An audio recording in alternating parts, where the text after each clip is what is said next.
Pemerintah memutuskan untuk melonggarkan kebijakan pemakaian masker. Pemerintah mengeluarkan kebijakan terbaru terkait aturan protokol kesehatan, dengan memperbolehkan masyarakat tidak menggunakan masker saat beraktivitas di luar ruangan.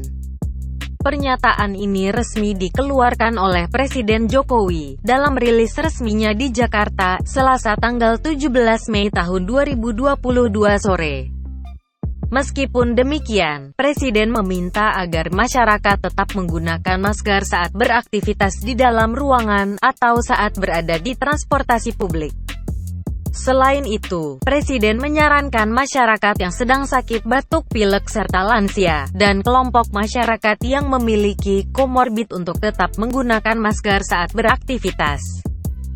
Sejalan dengan kelonggaran yang diterapkan pemerintah tersebut, Wakil Ketua Asosiasi Pengelola Pusat Belanja Sumatera Selatan, Agus Eka Wani mengatakan, masyarakat harus paham dengan kelonggaran yang diberikan pemerintah, yakni hanya boleh lepas masker di ruang terbuka yang tidak terlalu ramai. Jadi, kalau di ruang tertutup termasuk mal harus tetap menggunakan masker seperti biasa, sebab di ruang tertutup lebih rentan tertular. Oleh sebab itu protokol kesehatan masih harus tetap dilaksanakan dengan ketat. Dia mengatakan, sebagai antisipasi kalau pengunjung mal lupa membawa masker maka sudah disiapkan masker di setiap pintu masuk mal.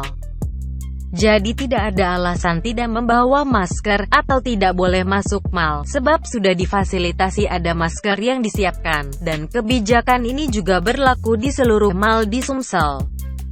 Pantauan Tribun Sumsel di sejumlah mal di Palembang, pengunjung yang masuk masih diwajibkan menggunakan masker, dan men-scan aplikasi Peduli Lindungi, dan bagi yang tidak memiliki aplikasi bisa memperlihatkan sertifikat vaksin. Pengunjung juga tetap menggunakan masker selama berada di area mal, dan tidak melepas masker, kecuali saat makan dan minum di resto atau area food court saja.